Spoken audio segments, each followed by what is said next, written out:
علیکم fair and square. یہ YouTube بھی کیا منچلی چیز ہے جو منہ میں آئے کہہ دیں، جس طرح کا مرضی ریمارک دے دیں، کمنٹ کر دیں. میں نے آپ سے پہلے بھی عرض کیا تھا، ایک مرتبہ ہم ایک لاہور ہائی کورٹ کے چیف جسٹس تھے، بڑے اچھے موڈ کے ہمیشہ مالک رہتے تھے، اور ہماری ان سے کچھ جرنلسٹ کی 4-5 ہم جرنلسٹ تھے، ملاقات ہوئی. ایک کمیونٹی کا ہمارے مسئلہ تھا، چائے بھی پلائی، اور انہوں نے ہمیں کہا کہ جی آپ یہ ریمارکس کا کیا لکھتے ہیں اخباروں میں، کہ جج نے ریمارکس دیتے ہوئے کہا. اور ریمارکس ہم نے کہا کہ یور آنر کیا مطلب؟ انہوں نے کہا ریمارکس کا مطلب جو فکرے لڑکے کستے ہیں لڑکیوں پہ. بہرحال وہ باتوں میں اور بھی بہت سی باتیں ہوئیں. اس وقت بھی ایک منچلے نے ایک فکرہ کسا، اور وہ تھوڑا سا اس میں اختراع میں بھی کر لوں. وہ یہ ہے کہ جب عمران خان سوچ بچار کے بعد کبھی جانا ہے کبھی نہیں جانا، عدالت عالیہ کی طرف سے 20-20 30-30 10-10 نوٹسز انتظار کے بعد، ہائی کورٹ کے معزز جج صاحبان کو انتظار کرانے کے بعد، ایک لاڈلا ترین ہستی کی حیثیت میں باہر جانے سے کنی کترا رہے تھے، یعنی جانا نہیں چاہتے تھے.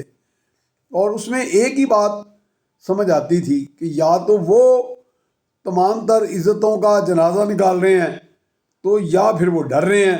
جتنا وہ بہادری کا ثبوت دیتے ہیں یا چہرے پہ بہادری کا تاثر قائم کرتے ہیں یا اکڑ کے چلتے ہیں، اتنے وہ ہیں نہیں. ویسے میرا بھی یہ بلیف ہے، کیونکہ میں نے جیلیں ساری یہ دیکھی ہوئی ہیں، کہ اگر کامن مین جیسی جیل، عام آدمی جیسی جیل جس کے وہ نمائندے بنتے ہیں عمران خان، اگر وہ اس طرح کی جیل کاٹ لیں 10 دن 5 دن، تو پہیں بول جائیں، ان کی ہوش ٹھکانے آ جائیں.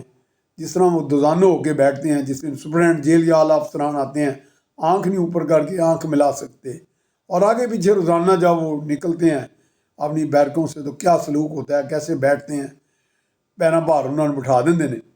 تو یہ ہے. تو وہ منچلے نے اور یوٹیوب کا منچلا بن دونوں کو بروئے کار لاتے ہوئے میں وہ سنائی دیتا ہوں، یہاں آپ کے گوشے گزار کر دیتا ہوں کہ جگر چھلنی ہے دل گھبرا رہا ہے، قانون کا جنازہ جا رہا ہے. تو میں اب اس کو اختراع آگے یہ کر رہا ہوں، جگر چھلنی ہے دل گھبرا رہا ہے، نیب کا جنازہ جا رہا ہے. تو یہ جو قانون اور نیب کا جنازہ نکالنے کی کوشش عمران خان نے انہی 2-3-4 دنوں میں کی ہے، یہ اس پر شعر ہے. اور آپ کو یاد ہوگا، یہ جگر چھلنی ہے دل گھبرا رہا ہے، محبت کا جنازہ جا رہا ہے، یہ ایک بہت ہی معروف ہمارے گلوکار غالباً عنایت حسین بھٹی نے گایا ہوا اور بہت ہی رومانٹک گانا ہے. السلام علیکم.